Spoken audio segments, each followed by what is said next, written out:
खुशी कथा भुवन एनएस भुवन ब्लॉक और एनएस मिसिकी पाखापाखि 500-700 बाइक रैली करूँ विजु बाबू श्राद्ध दिवस से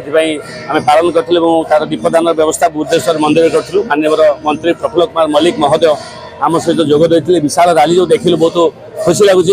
आ बहुत परिमाण विजय करेंगे आशा रखुच्छी माननीय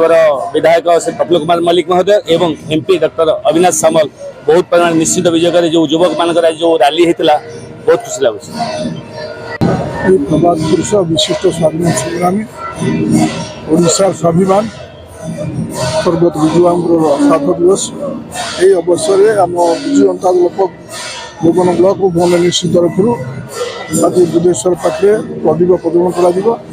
विशाल रैली से आसी विजु बाबू गुणगान कर गोटे बड़ रैली करते रैली आसी बुद्धेश्वर पहुँचे बुद्धेश्वर प्रदीप प्रज्वलन कर आम समस्ते भगवान को प्रार्थना करूँ विजु बाबू अमरात्मा तो सदगति हो सी जहाँ चाहते ओडिशार विकास ओडिशा को भारत वर्ष सर्वश्रेष्ठ राज्य करने आज आम संकल्प नबू एवं आमर दल तरफ आम कहीचु विकास हूँ मुदा आम प्रिय मुख्यमंत्री नवीन पट्टनायक सब कहते ओडिशार शेष निश्वास पर्यंत से ओडिशार सेवा करेंगे आम दल जो मैंने कर्मी अच्छा आम जो परिवार अच्छु ये परिवार सब राज्यर स्वार्थ लड़ू एवं आमर कामाख्या भुवन आम दल जो कार्यक्रम करूँ द्रुत गति कर संकल्प नहीं आज ये कार्यक्रम हो आशा करी ये कार्यक्रम आप देखिए बहुत युवक सामिल होती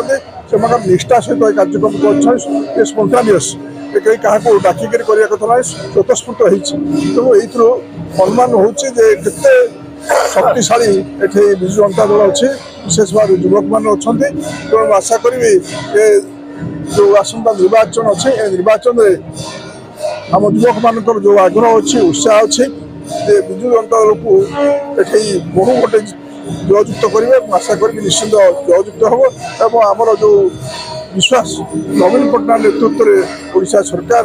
गठन आम राज्यर सेवा कर विश्वास आज प्रतिफलन होती।